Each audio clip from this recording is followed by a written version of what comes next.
اور یہاں آس پاس کئی وہ کچے ہوٹل بھی نہیں تھے کہ آدمی کچھ کھانا منگوا لے، اور سخت ترین بھوک لگی تھی اور جمعہ کا دن تھا. اور اس زمانے میں جمعہ بھی ہم جو ہے نا وہ خطیبوں کی طرح بہت دیر سے پڑھتے تھے اور بڑے جوش خروش سے باتیں کرتے تھے اور غیر معمولی جذبات جمعے میں دکھاتے تھے.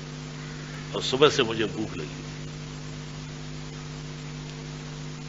اینڈ ٹائم پر جب میں یہاں تقریر کے لیے آ رہا تھا، آدھا گھنٹہ باقی تھا، تو ممتاز بیگ صاحب ایک برتن پکڑے ہوئے بریانی کا، اور ایک ان کا دوست فرقان صاحب اللہ غنی کی رحمت کرے، وہ ایک برتن پکڑے ہوئے ہیں، اس میں کیما ہے اور ان کا بیٹا ساتھ ہے، اور دسترخوان میں روٹیاں ہیں.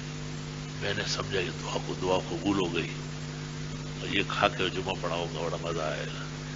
لیکن میں نے پوچھا کہ کیا ہے؟ کہا جھینگے کی بریانی اور جھینگے کا قیمہ. میں نے کہا جھینگا تو حرام نہ جائے.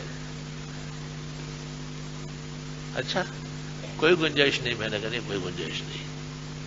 تو بیٹے سے کہا اچھا اس کو لے جاؤ، پھر حضرت کے لیے نماز کے بعد کوئی اور چیز لے آؤ. وہ جو 75 میں لے گئے واپس ابھی تک نہیں آئے.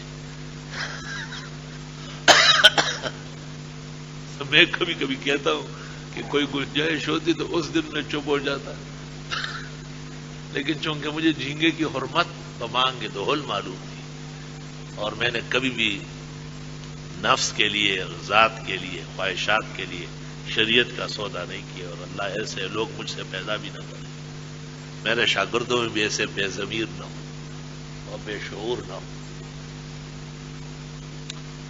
لا الہ الا اللہ.